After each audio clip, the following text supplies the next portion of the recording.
Hope to meet you soon, Lee. Yep. Hi, I'm Raymond. This is a planning session for our new Base Raiders campaign. We're not going to do full introductions because mostly this is an internal recording. It's just being live streamed because one of our players can't make it today.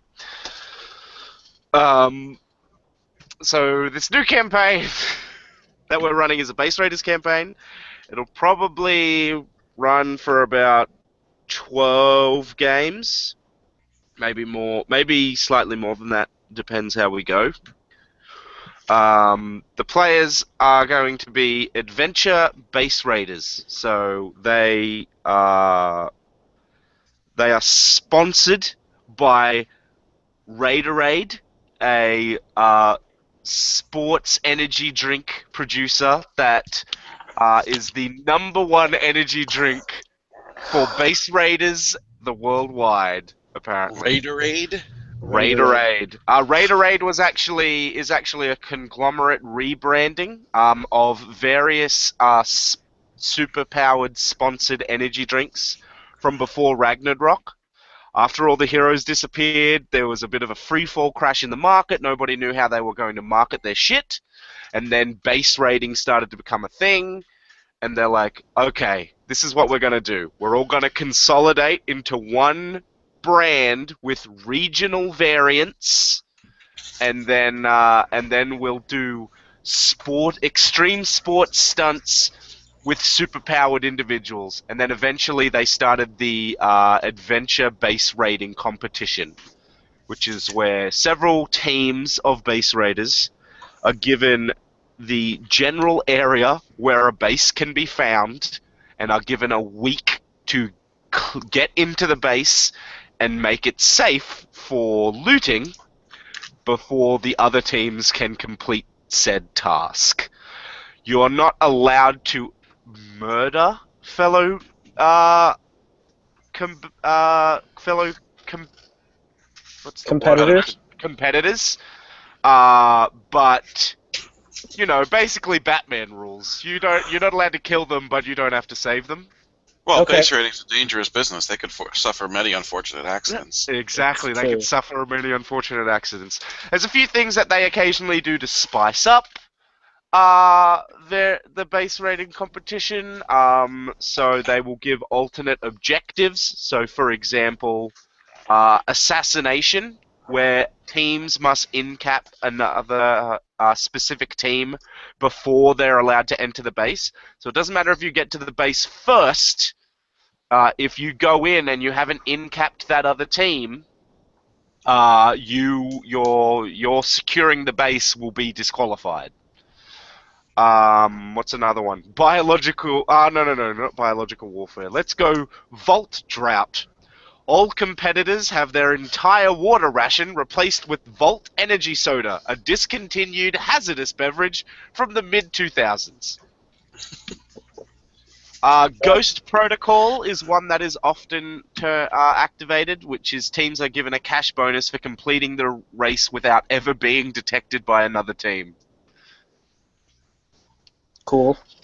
So that's basically in honor of the first adventure base rating team who has yet to be, that are called Scout Team 1, that are basically Spec Op Ninjas. They now locate the bases that are used in the competition. The Spec Op Ninjas are in it for the love of the game. They are all quite wealthy after being the first adventure base raiders. They now do this for sheer enjoyment. They love this sport and want to see it thrive, is the word I was looking for. We'll be making mid-tier superheroes because these guys are all accomplished to some degree base raiders who have then gotten into the amateur adventure base raiding gig, and now they have just made pro after competing in a regional adventure base raiding event sponsored by Raiderade. They won that event in Sydney, Australia, not Sydney, Uzbekistan. Um, They won the regional event, and they were named this. They were named the first ever rookie wildcard team. So you've been brought on as sort of this sponsored new recruit team. Oh, we're the rookie wildcard team. This is your first year on the pro circuit. So you guys can have other sponsors if you want, but at the moment you only have Raiderade as a sponsor. We'll talk about that when we get a bit more into character creation stuff. So does that mean we have to wear Raiderade logos and drink it prominently all the time? You don't have to drink it prominently. It's, you know how they give champagne at the end of like Formula One races? Oh, so we get bottles of Raiderade? You get bottles of Raiderade, which Raiderade's very much inspired by Red Bull, which is why in our inspiration playlist for this campaign, there's a lot of Red Bull videos. Okay. There's a Red Bull video, I don't know if I have it on here, on the playlist, where they've got people all climbing, running up this ski slope during summer. So, like, you know those downhill ski jumps? The long distance ski jumps? Mm-hmm. The way they keep the snow and shit on that is they're these tight knots of rope. So they've got people running up those in the summertime. And then when they get to the top, there's Red Bull officials handing them the, like, large cans of Red Bull. And they're all sculling them down because they're desperately thirsty from climbing up this mountain. And it's the only fluid that is at the top. So everyone's sculling it. That's kind of how the end of a Raiderade event goes. Okay. Yeah, so you'll have to have their logo on you, but like if you and they'll provide, they will source you basic like jumpsuit style uniforms, like motorsport overalls. Okay. My character doesn't have a body, and therefore can't really sport the logo. That's all right. You'll Just work your something projection. out. Yeah, you'll work something out. Maybe just whenever you notice the hover cams are on you, you say, "Drink Raiderade." Okay. You know, you can decide for yourself how you help with branding. So there are 6 heats per series. This year's series will have a wild card, which is a base rating locale that will be thrown at you at random some point in the roster between 2 missions. You won't know when it's going to happen, and you won't be able to pre-prep for that. So are we able to? How much foreknowledge do we have of the other 5? Right. So you, the players, don't have to decide what the other 5. I mean, there's 2 that I get to pick, and then there's 4 you get to pick. Right. You guys don't have to decide what the other 4 are until the run before we do them. Okay. But your characters already know the general area. So Okay. you already know that, like, one's going to be in China, and another one's going to be in New Zealand, and one's going to be in the Bering Sea, or whatever. Okay. But you, the players, don't have to decide that until the event. It's a bit like, yeah, so your characters have already sort of planned roughly for that. They know the general locale. Mhm. Like, Okay. they know the country it's going to be in. Right. But, like, me saying it's going to be in Australia doesn't help you, because if it's in wintertime, maybe you're going to the fucking snowy mountains, or maybe you're going to a tropical jungle, or maybe you're going to a horrible dry desert. It doesn't, or you could be hitting up a city. Sometimes you guys do hit cities.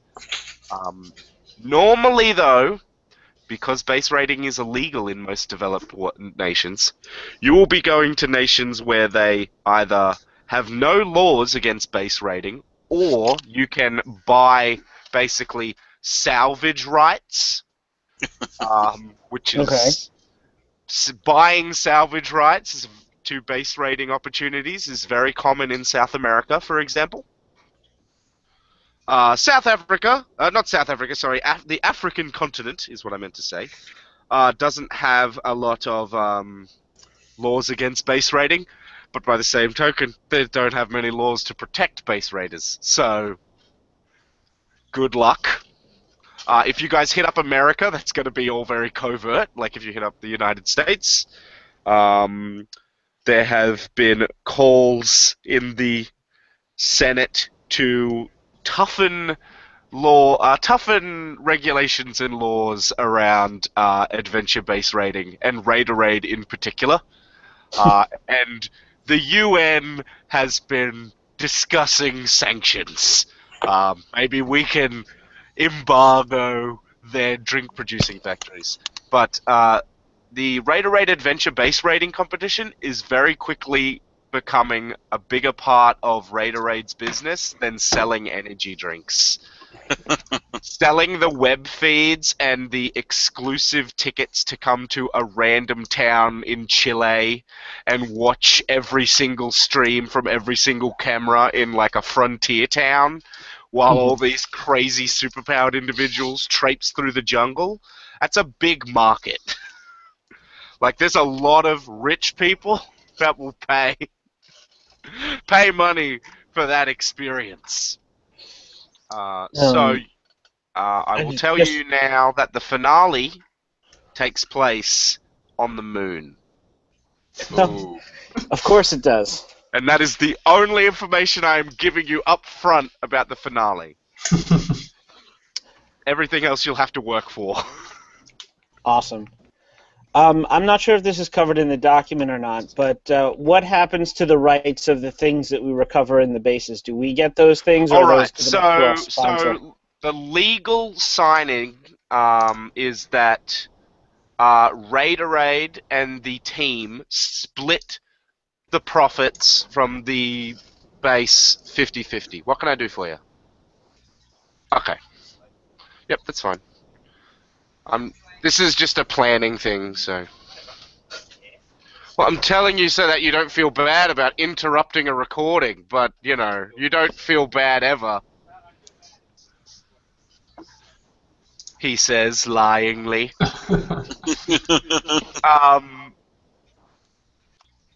Yeah, so the official legal print is you split the findings 50-50, but normally the way it works out, because base raiders want superpowers, Right. and Raider Raid wants shit they can sell or use themselves to further the base raiding competition, is that the teams take everything that isn't nailed down and then Raider Raid strips out the infrastructure. But if you decide that you want a piece of infrastructure, go for it, because you have legal claim to it in the way your contract is signed. But that's normally the way it works, because base raiders don't want to spend a shit ton of time hacking up wall plating so that they can get some sweet steel plates. Like, base raiders aren't in the profession of stripping out the copper wiring from the wall. You're there looking for super drugs or magic tomes or whatever. Gotcha. But obviously, if you find something you want, go for it. Okay.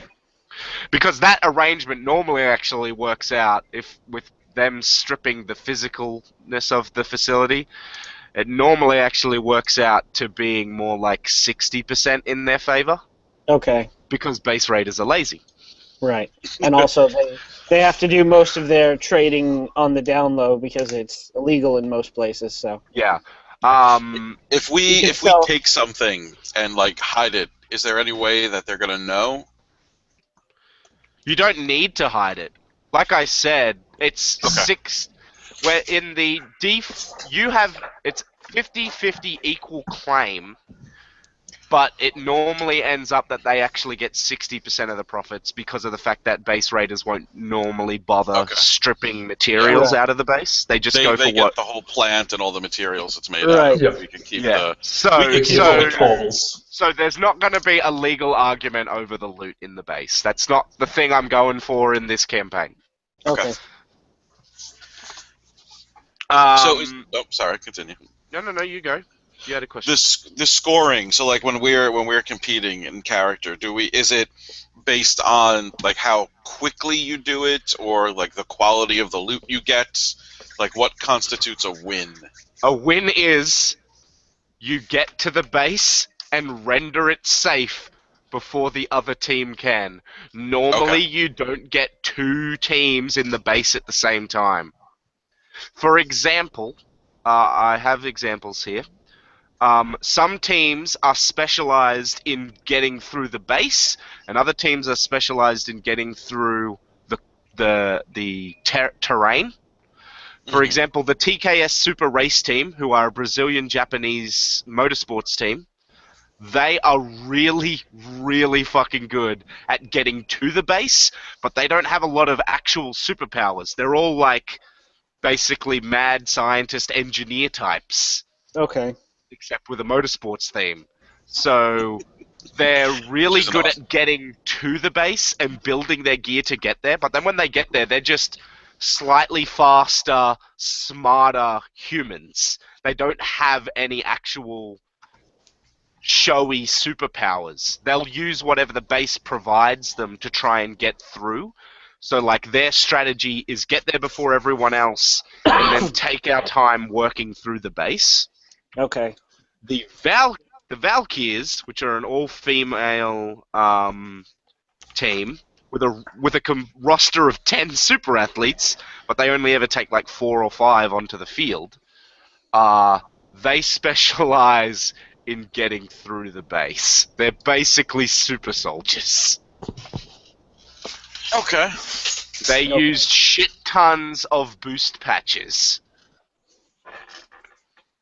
Okay.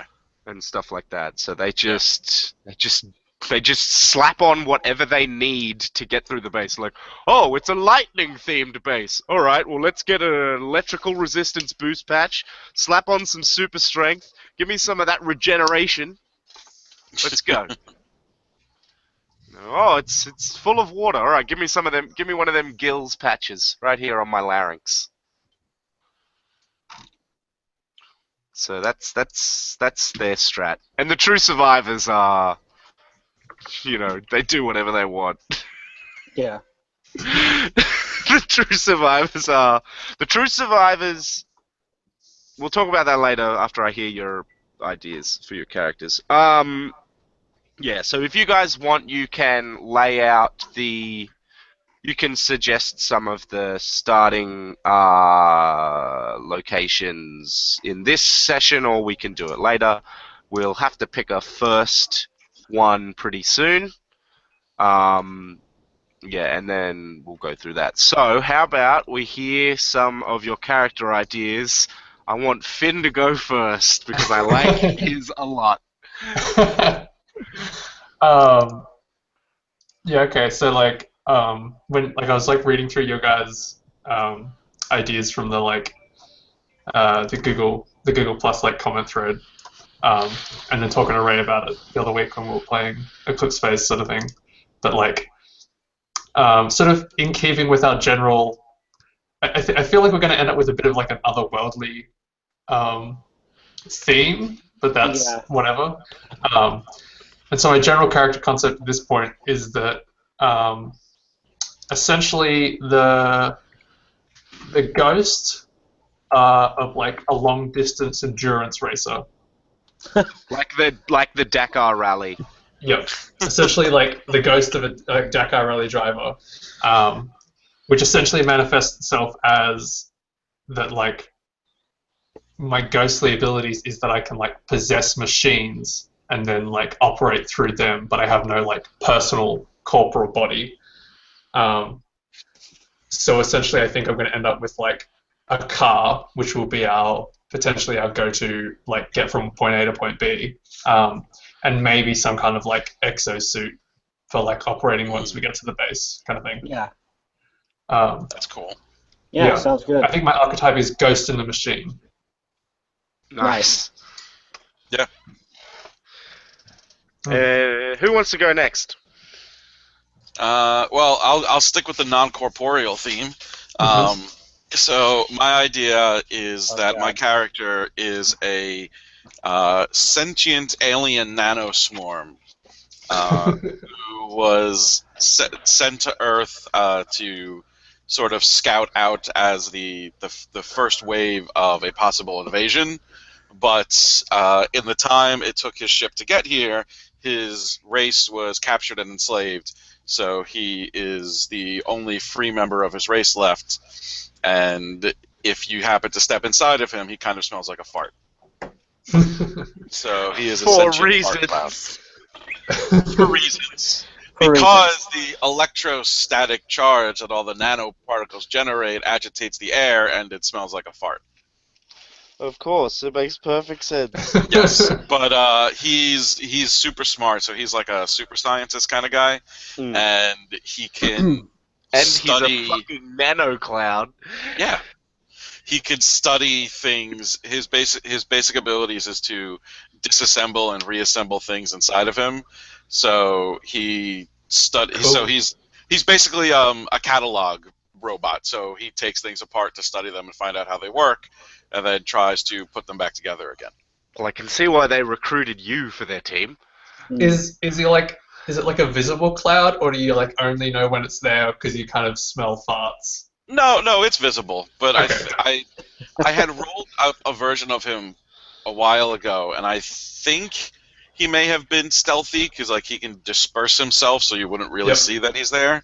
But for the most part, he keeps himself condensed enough that he's visible. Like a little floaty cloud. Yeah, I think Cool. I said he's kind of like purple tinged, and sometimes there's like little arcs of electricity that travel through the cloud, so Yep. you could see where he is if you want you to. I think I've seen your character in the X-Risks book. Yeah. I haven't. Eating a Perhaps on planet. the cover. I have not read the X-Risks book, so I am not copying that. He's also not copying fart from Rick and Morty because Alex hasn't seen Rick and Morty. No, you can ask Ryan. I came up with this idea a while ago. Yeah, it was like a year and a half ago, I think, which Yeah. probably would not make it before Rick and Morty, but No, but I understand. I communicate by what your race calls Jessica's feet. I mean, telepathy. Ryan? so the idea that I was going to go with was Amriel is a demon. She was summoned to Earth before Ragnarok by a powerful wizard who kept her as a thrall for a number of years. I'm not sure how long. Anywhere probably from like a decade to a century. Time is irrelevant to a demon. Right, because she's functionally immortal. Yeah. When her Dark Master was taken by by Ragnarok, she found herself, released on Earth with no real clear purpose of what to do, and no real desire to go back to hell. If she dies, she will just discorporate. She doesn't. It's not like a permanent thing for her. She could always recorporate if someone summons her back, but she really doesn't want to go back to torture. That could be a fun interlude. Oh, so your demon died last run. Are you guys gonna try and summon her back to the earthly plane? None of us are magical characters. I know, it'll be hilarious. That would be such a twist for the viewers, though. They watch as the character dies, and then the next month she's back. Right. And I think Brandon also had a plan to play an otherworldly character. I can't remember what it was. An angel, maybe? Was it the Yeah, fallen angel? get Yeah, I along think great. it might have been. I wasn't too sure what kind of powers I wanted to give her. I knew that I wanted to give her an angelic sword that she can summon whenever she wants. I'm still working out how that'll work mechanically. And since everybody else seems to be mechanical or scientific, I think I might go with just the powerhouse warrior character and make her like some kind of a bruiser in Lucifer's army who is You're gonna be our Valkyrie. right. All right. So I cool. guess we're going for a slightly more well-rounded team. Which is Whereas all fine. the So others the true survivors, for example, are well-rounded. Oh, okay. Yeah. The true survivors are inspired by 80s cops, like 80s action cops, and also Kung Fury, which is where they get their name from. Nice. So the true survivors are all refugee cops from a parallel Earth. They are the last survivors of the United Republican Army of the North American bloc. North America, from the top of the Panama Canal to the Arctic Circle, was one nation, a republic of confederated city-states. And nobody ever really noticed how weird everything got around the 80s. There was a lot of cyborg military projects that came to the forefront. Ancient prophecies came to fruition. A lot of old martial arts secrets were uncovered. Well, yeah, it was the 80s. Yeah. Things came to a head in the 90s. When the capital of the Republic, which was roughly in the center of what you call the United States, was destroyed by an army of cyborg, kung fu, ghost Native Americans Oh. that were led by a cyber super warrior native pharaoh American mummy guy. The true survivors saw the writing on the wall. They knew they were either going to be executed or executed. So they decided to take a ticket to a parallel Earth, and they managed to arrive on our Earth just after or on the base Raiders Earth just after Ragnarok. Fuck! Yeah. We've even got you doing it now, ha! Just after Ragnarok. So they are basically expatriate Americans from a parallel Earth. So they view adventure base raiding basically as their retirement. This is them having fun. They come from a war-torn super Earth. And this is fun to them. So they've got like a martial arts guy and like a vice cop guy, a cyborg cop. They've got a wizard cop. They're Mavericks. They don't play by the rules. They don't play by the rules. But they are the least funded team of the established teams. So everyone else has got like these big marquees and like souped up trailers with their vehicles or whatever in it. And the true survivors look like a combination of Kruger from Elysium and the A-Team from the recent A-Team movie when they're sitting around that shitty barbecue. Like, every time you see them, they are partying. They are drinking some beer brand you've never heard of, barbecuing something that probably shouldn't be barbecued, and talking the shit about their old home, the Republic of America. Or the North American Republic, rather. So, Yeah. NAR. They actually feel a certain kinship towards your team. They said this in an interview, because I went through some interviews in my head. They said this in a recent interview. They feel a kinship to you because you're both outsider teams. You're both not from here. Yeah. So, you know, you can play on that as you wish, or you can ignore it. I don't care. Cool. Yeah. I like the thought that like the way it sounds when you say, you know, like we won an amateur competition to get into the pro league, and we're like the amateur wild card, but we're like an amateur sentient cloud possessed ghost demon. A demon and maybe an angel. Well, I'm a professional cloud. Yeah, he's a professional cloud. He went to cloud school for this job. Yes. You had to finish 2 degrees. Hmm. I have a master's in clouding. Yeah. So you split can, off, split off from a larger cloud just to take this assignment. Yep. I'm hoping that you can see that even though some of the teams are really homogenous in their theme, like the Valkyries and TKS, less homogenous teams still have a theme. The true survivors are all appear different and have wildly different skill sets, but they are all from a parallel Earth. You guys also seem to be exhibiting a theme of you're all outsiders. You're all either not from here or of another place. Like even Finn's character is a ghost. Yeah. So that's kind of your theme, I feel. Yeah. Hmm. Does anyone have other questions? Uh, We're gonna have to come up with a team name. You are going to Yeah, have to we come are. up with a team name. And also, how did we first get together and start working as a team? That's something for you guys to decide. Yeah.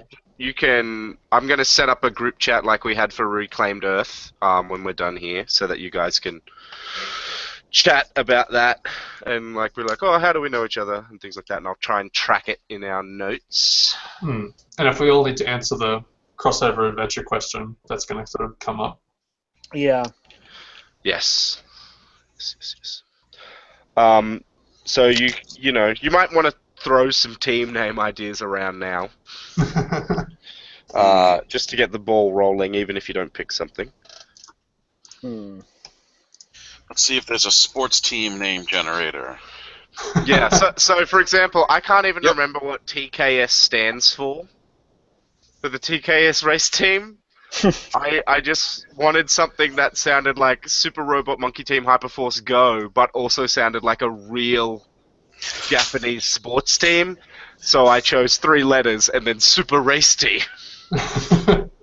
Well, the first one that came up on my random sports team generator was the Creative Beavers. The Creative Beavers. Hmm.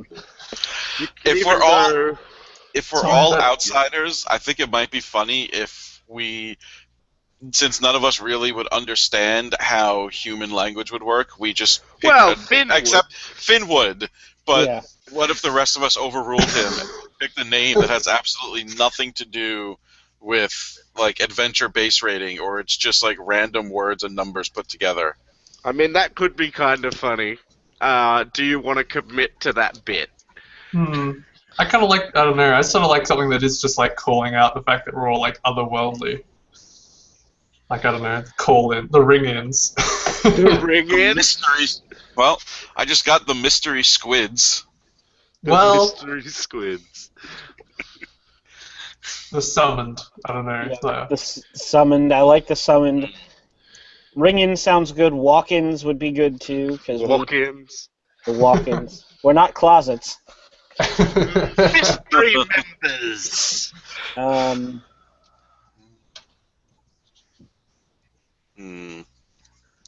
I was thinking kitchen sinks because we've kind of got everything but. That would be kind of fun. If you wanted to include the mystery thing, you could go the mysterious kitchen sinks. That kind of sounds like a sports name. It sounds more like it sounds like a sports name for like, but also it reminds me a bit of a racing horse name. You know how horses and dogs have really stupid racing names? Yeah. Here comes, coming up the left, on the right! Yeah. And just behind them is the one in front. You could take a Counter-Strike name and be the winning team. And in last place we have the winning team! What if we go with like because everyone is like summoned or possesses stuff, or is like not technically like the reinstantiated or the summoned. I just had a word. I can't remember what the word was. Never mind. Yeah, Forget what there's something there. Like there's a term. The where it's insubstantial. the insubstantial. The foreigners. The not insubstantial. Intangibles. The intangibles. That kind of has an untouchables and expendables It Yeah. vibe does, to kind it. of. I do like intangibles. But then everyone would assume that you could all go intangible. And that might not be in the demon or angel's skill set. They're morally Well, intangible. I found a squad name generator. Let's say the Phantoms. That's the only one that would really work for us. Well, the Phantoms is alright. Situational Pursuit Crew. Oh man, that's probably that vice cop from the True Survivors. That's probably his former unit back in Super Miami. Or he worked in Extreme Liberation Squadron. No, that's where they're all from when they had to join up with the army after the right. Native American cyber ghost warriors. Standby Service Squadron. Classified Force something like Division. that that's sort of like multi-word comes down to a nice anagram. Yeah. The Demon Crew. Can we make fart work as an anagram? Fast. Adventure racing team. Fast adventure racing team. Or you could put a different F word. You could be like, you could go Phantom adventure racing team. Phantom with an F. It's It'll fart be with a P. PHART. That could be kind of cool. We just fart. We just That's spell it PH, yeah. Fart. That's also totally a racing team thing too. Like that reminds me of all those. I can see that printed on like a jersey. Oh my god, that's it. This one actually came up. The Ethereal Crew. The ethereal. Yeah. The Ethereal is. Crew. Yeah. You know, you can spell fart with an E on the end. Why would we? Because then you could be the Phantom Adventure Race Team Ethereals. An old-fashioned fart. Yeah. Maybe that's Ye our full olde name. fart. Ye olde fart. The old fart. Or you could just go with the Ethereals. The Ethereals has a cool ring to it. Yeah. I was gonna say maybe our full name is fart with an E at the end, and they just shorten it to Ethereals because They don't They want to can't say really- fart they on can't their, really- on their Yeah. multi-billion-dollar webcast. I'm just picturing the announcer's like, and the Seriously? No, we're not No. saying that. That's not their name anymore. We're The going Ethereals. with the Ethereals. Scout Team 1 comes over to you after the first mission. I need to have a word. You're kind of tarnishing our legacy. We worked real hard to get this taken seriously, even though it's outlawed in like most countries in the world.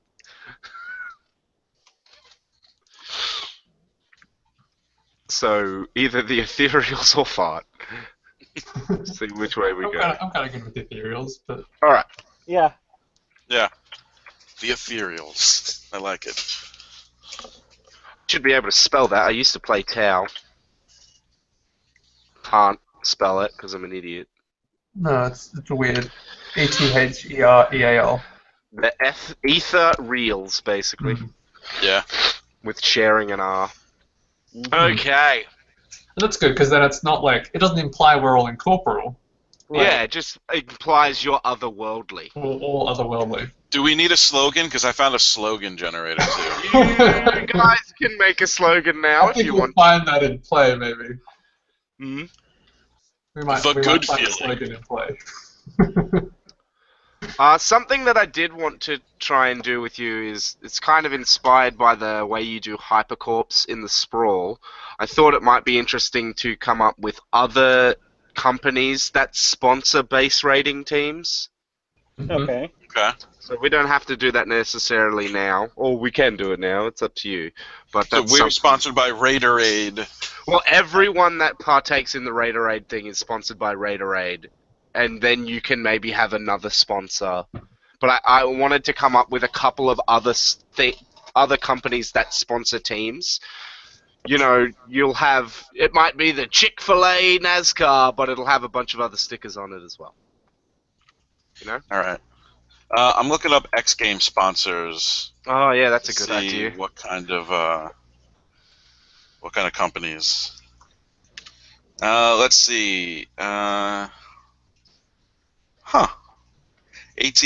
Coors Light, Intel, and Coors. LifeProof.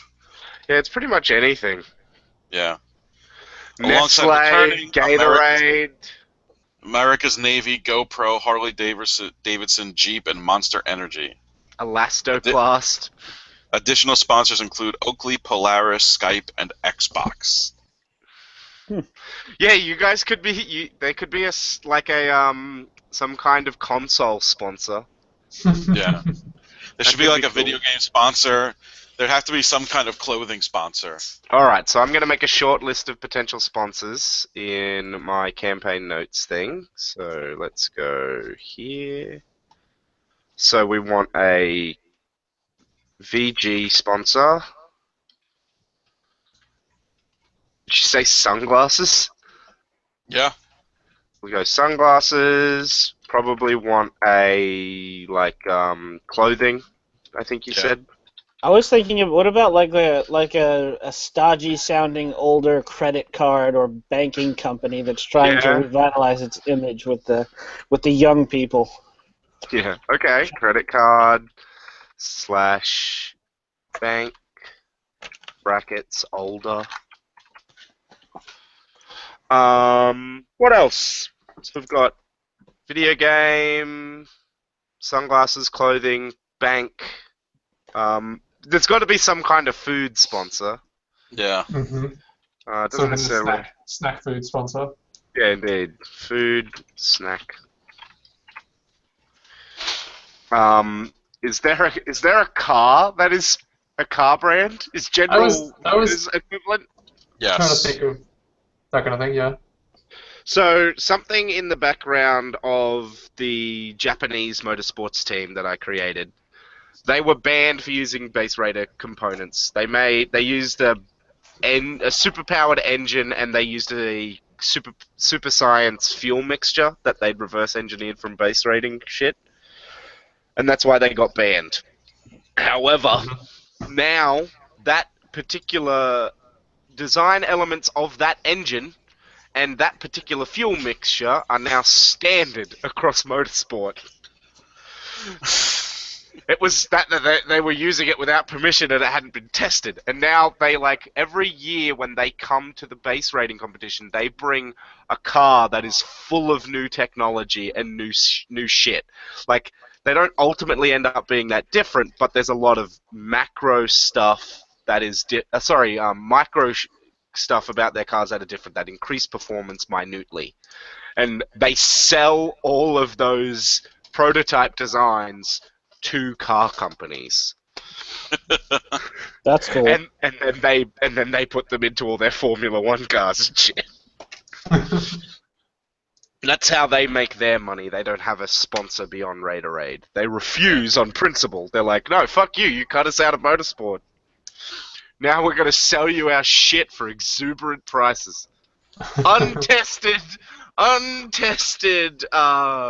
vehicle materials. So that's something Is just this like Is this a magnesium wood blend for an engine block? Yeah. Have you tested it? One race.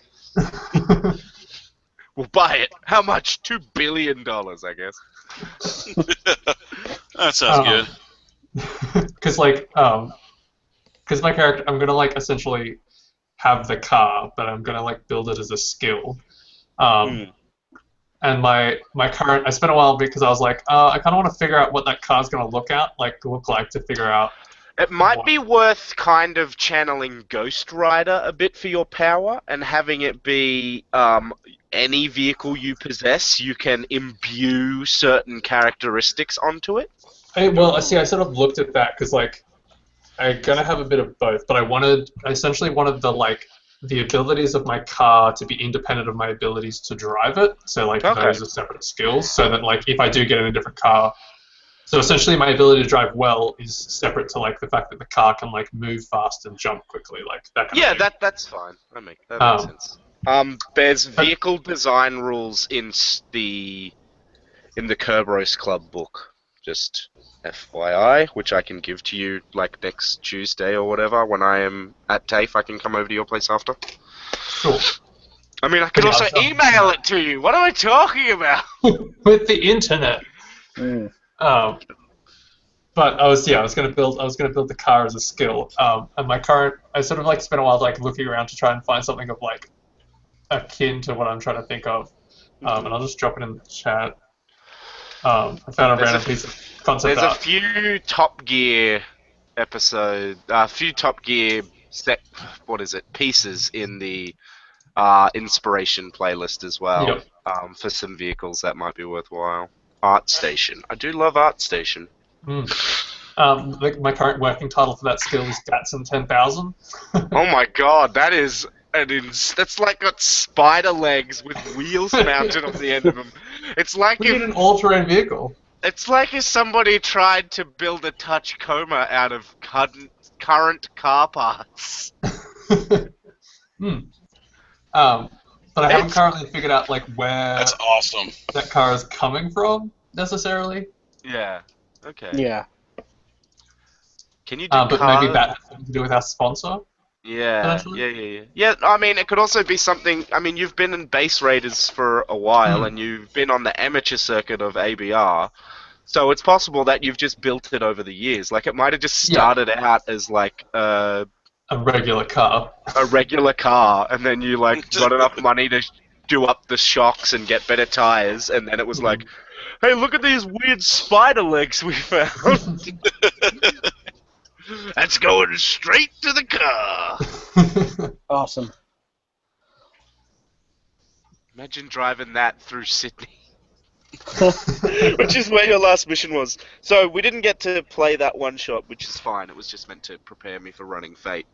But the plan was I had come up with some stupid base or whatever. But the main complication of the thing was that you were doing this at the exact same time that the City to Surf charity race was on.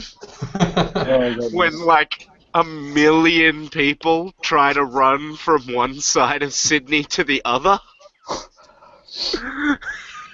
That's that's a complication. And so Yeah. and they close off like the streets and the city's like cut in half. So it was gonna like doesn't the city I think the City to Surf even goes over Sydney Harbour Bridge. Like they close off the bridge for like an hour so people can walk across it. I could be wrong. But yeah. So that's kind of funny to think about that spider Datsun driving through the crowd of sprinters. It's good because you can be like those like overcar buses. You sort of like lift up and then just Yeah. Right. go over everyone's head. Yeah. No one would be terrified. Oh, if you're a ghost, it could be the car you died in. Oh, it's your little think- bastard. I think the car he died in is either in Africa somewhere, covered under a sand dune, or at the bottom of a river in South America, depending on which Dakar he died in. I could have arrived it or something there. That might be interesting. I mean, Maybe that's true. Maybe the I engine. mean, don't let me get in the way. I mean, it could also be worthwhile saying, "Ooh, we're going to the Golden Coast, the Ivory Coast, sorry, for one of your locations," and then like you can actually have recovering the car you died in as like a side mission. So Sure. that's That would be that's cool. ways you guys can shape the campaign direction by telling me where you want to go, your players telling your characters where they have to go, basically. So I guess in that way, the players are kind of like the board of directors for ABR because you're deciding what's happening, and then Right. I'm the chairman, being like, "No, we're gonna throw that wild card race at them." We're gonna use the base creation rules from the book. Yes. So campaign structure is basically going to be there's 6 possible bases in the whole campaign. 6 bases that you're going to hit. But the adventure structure is the first half of the adventure is one run is prepping and doing research and then getting through the territory to where the base is. Second half is second run is getting through the base, securing it, and then we do the base creation for At the end. next week's game. Cool. All right. Because getting through a base is... You basically have to get through 2 dungeons in every adventure for this campaign. You have to get through the outer dungeon, that is the territory you need to navigate, and then you have to get through the actual super base, which is the main dungeon, if that makes sense from a design aspect. So yeah. You'll be exhausted from the base, and then it'll be like, all right, let's jump right into designing your next mission. Like, it's in Dursley. It's in Slough in England. It's in Cornwall. It's really flat terrain. It's open. There's no fucking giant coitals. Fucking bird snake dragons coming to kill us. You know. That all makes sense. So yeah, it could be between 12 and 14 runs, depending on how you go. And it might turn out that we don't need that much time to do the pre-territory, the outer dungeon shell. I don't know yet. If it turns out that we can do them in the same run, then we'll change that structure. Okay. Cool. Oh, sounds good. I'm psyched. I've wanted to play Base Raiders for a long time now. Yeah. I have wanted to try and run Fate since we played Gods and Monsters. So see how we go. I'm sure Ryan will help me. Although I ran Fate the other month, didn't I, Finn? We played 3 Rocketeers, which is pretty different to Base Raiders in the way skills work and everything, but still. And I've played Base Raiders a couple of times. And I think those things where, like, yeah, we ran it briefly, but I think we just, like, missed a couple of the key Fate things. Like, you can only, like, how much you can invoke and, like, that kind of thing. Yeah. Although in Rocketeers, you can invoke as many aspects as you call in skills. Because your aspects are your skills to build your skill pool. Gotcha. And that gives you your bonus. And so you can invoke...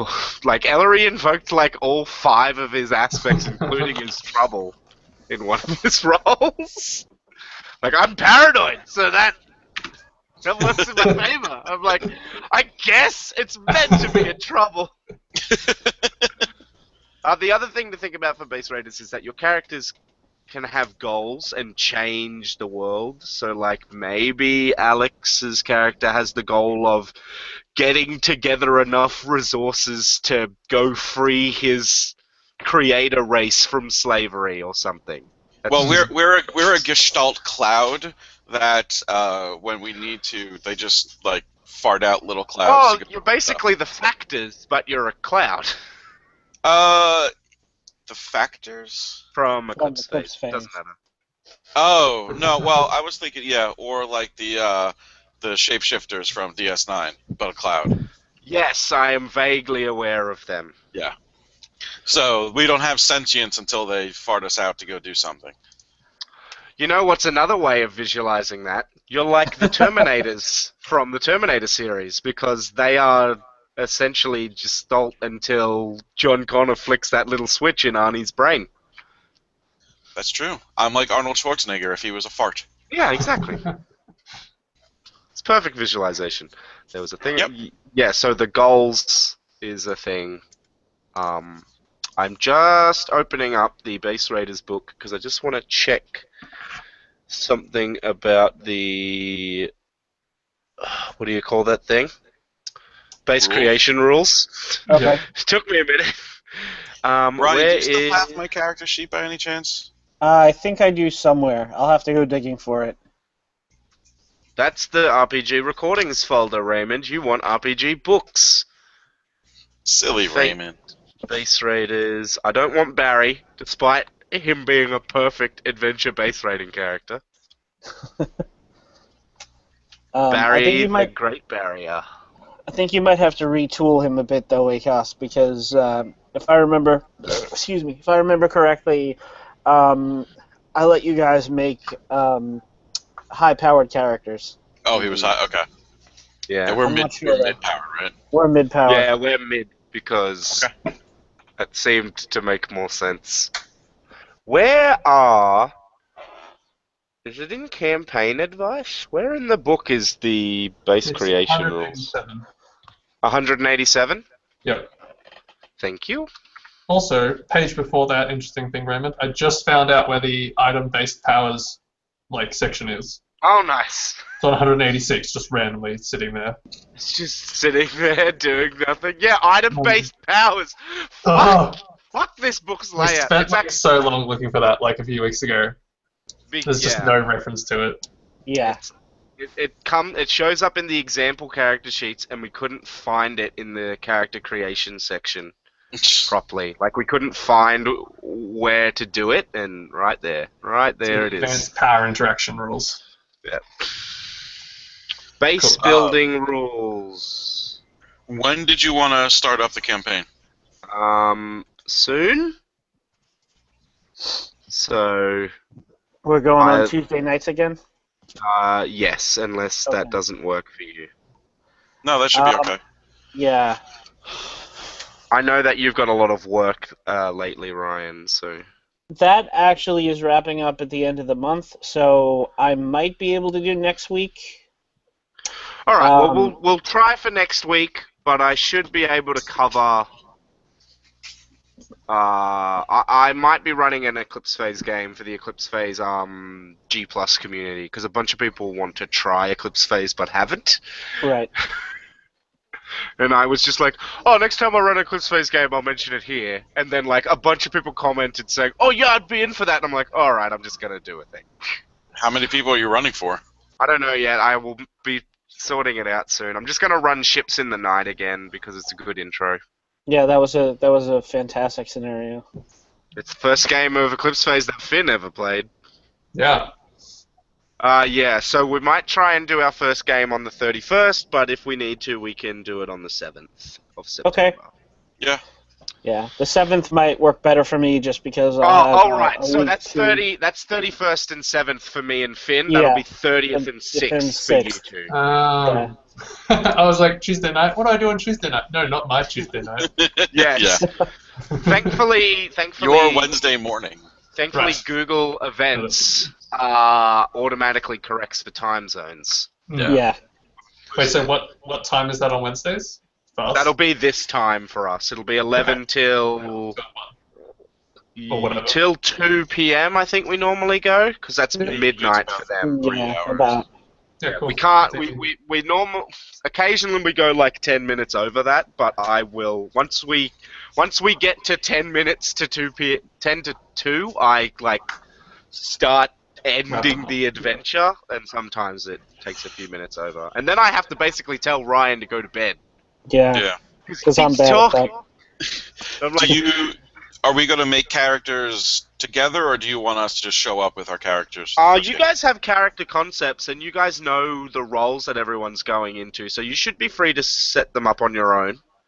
All right. I'm pretty Discuss confident the that. between you in the chat. Yeah, and there'll be the chat so you can ask questions. The only thing that I want to do now is pick a location where the base is. The The first first one. The first base, and then... Hang on, how many of these do I get to decide again? I think we need to have our characters made. Yeah, You need skills. Yeah, indeed. But I get to choose... Yeah, but I'm just going to let you choose the starting location, basically. Okay. All right. Fair So- Because enough. it's like we know one thing and you choose. Right. Yeah, I get to choose 2, and then you guys know something definitely about the base, and it's always going to be the location. Okay. and then three other things, and then the rest are rolled. I can't Right. remember where it says it. I'll have to read through this. Yeah, I think the way it works is that whoever rolls. You normally roll, but I don't think we're gonna have that problem. Yeah. Like we'll do the rolling for all the. You normally roll for even the thing that you definitely know about the base because it's Yeah. meant to mitigate players arguing over what it is, but we're Right. only going to roll for the actual parts that you need to investigate. Okay. So I'm probably always going to go with...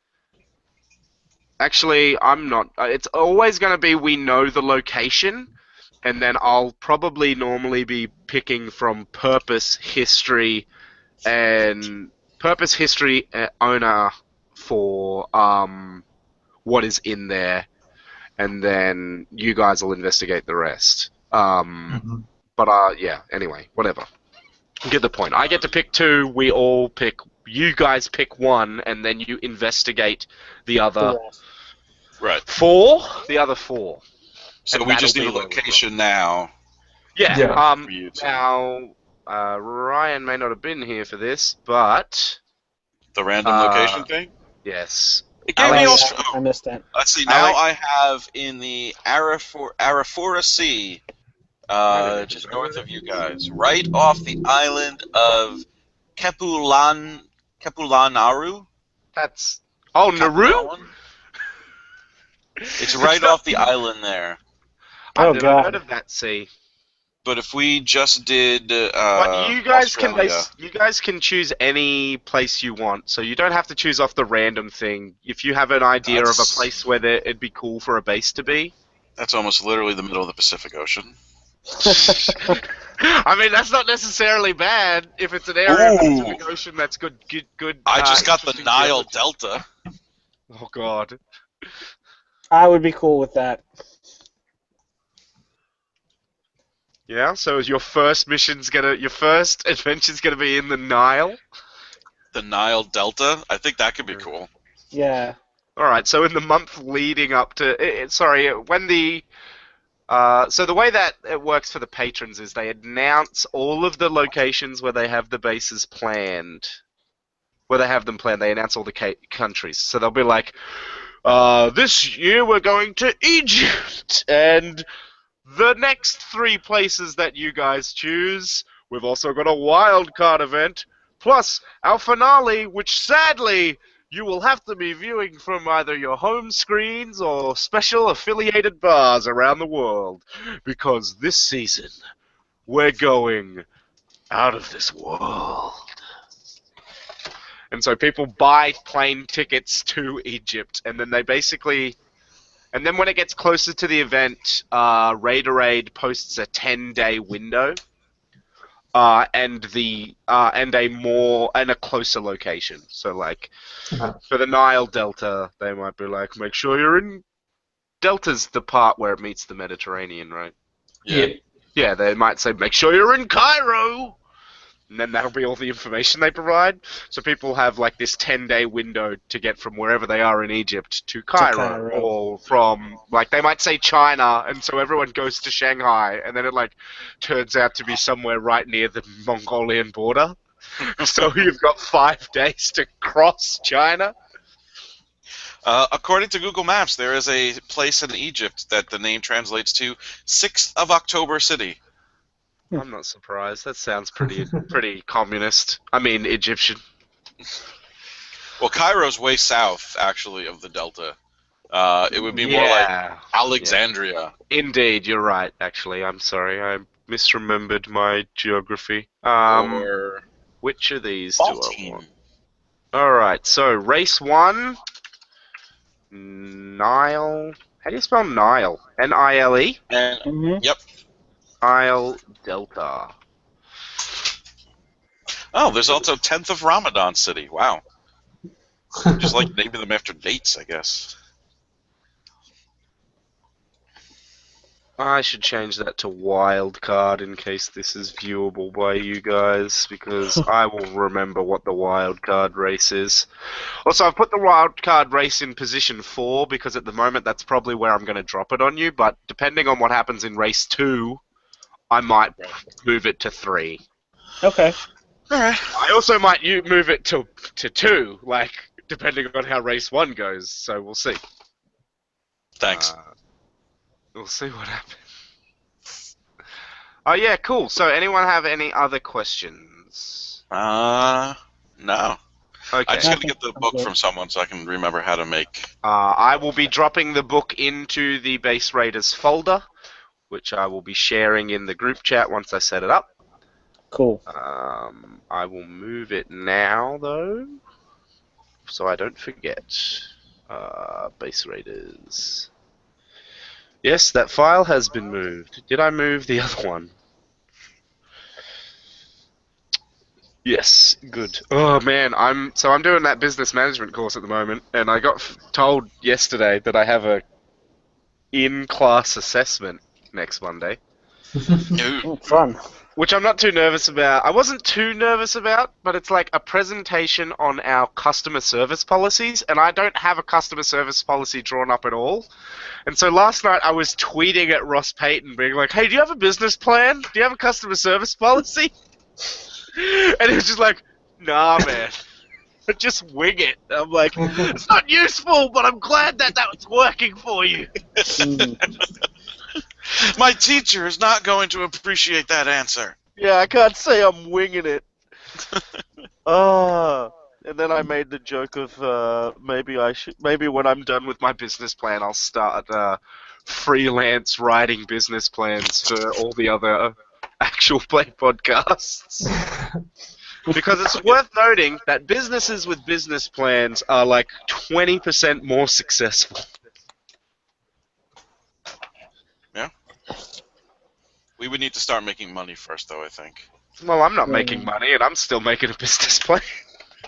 Back when my friend Ed, who's on the podcast with us, and I, a few years ago, we tried to start a theater company with a couple of other friends, and we got our friend who has an MBA from NYU, and he sat us down and like gave us a whole bunch of advice, and we went back to our other friends with it, and they were like, "Yeah, we don't want to do any of that."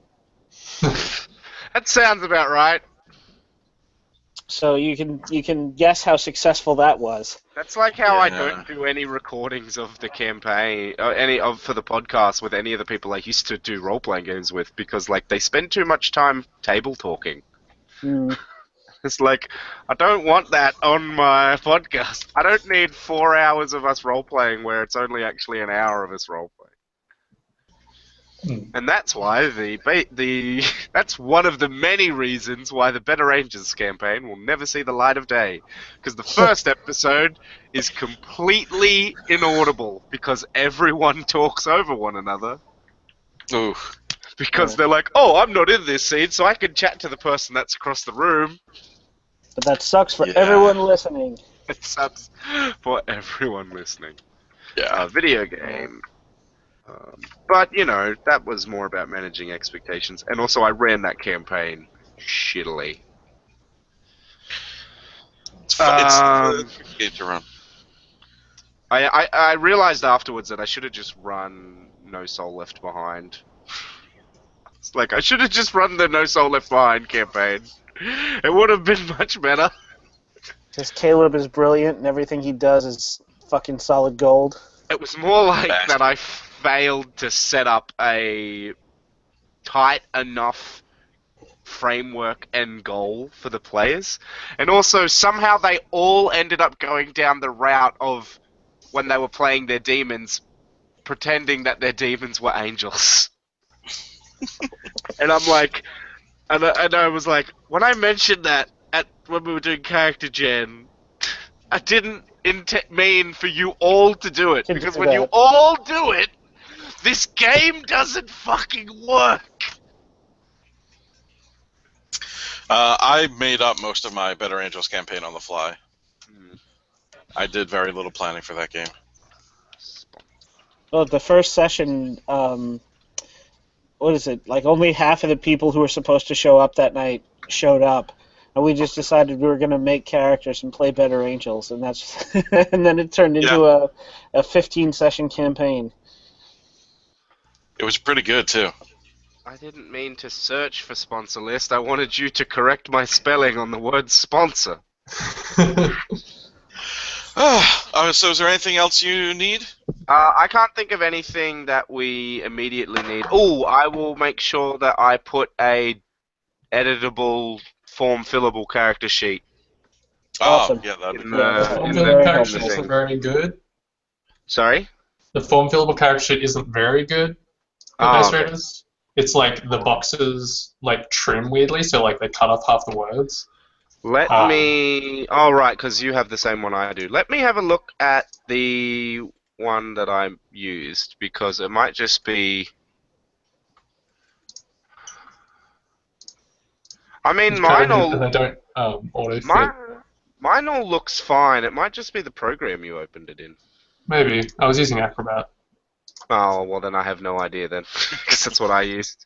All right, Yeah. well, I will give it to you guys, and if you decide that you don't like it, you can do something else. You can do a print Alright. character sheet or whatever. All right, sounds good. Yeah. All right, cool. Thank you. Yeah, thanks. Cool. See ya. So 2 weeks we start. Yeah, Uh, maybe next Poss- week, maybe the week after. maybe I'll make an event for next week, but if Ryan decides that his workload's too heavy, the week after. So if Ryan bitches out the week after. Yeah. Okay. And also depending on what's going on with Brandon, because he's got a lot of stuff on at the moment too, which is why he couldn't make it today. Okay. But We can he work said- around Brandon's schedule. He said that should be sorted soon. So, Okay. Cool. all right, cool. All So I'll make Later. a group chat later, Yeah. and you can get started on that tomorrow and stuff. Sounds good. Sounds All right. good. Go to sleep, you New Yorkers. Have a good day, you Australians. Indeed. See you Good later. to meet you, Oh Finn. my God, Yeah. we're Novocastrians. Oh, I'm sorry. Because we're from Newcastle. Talk to you in the chat.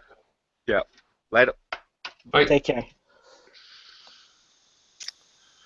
Oh, I didn't realize Finn was also going to drop out. All right, goodbye, everybody else who may or may not be listening.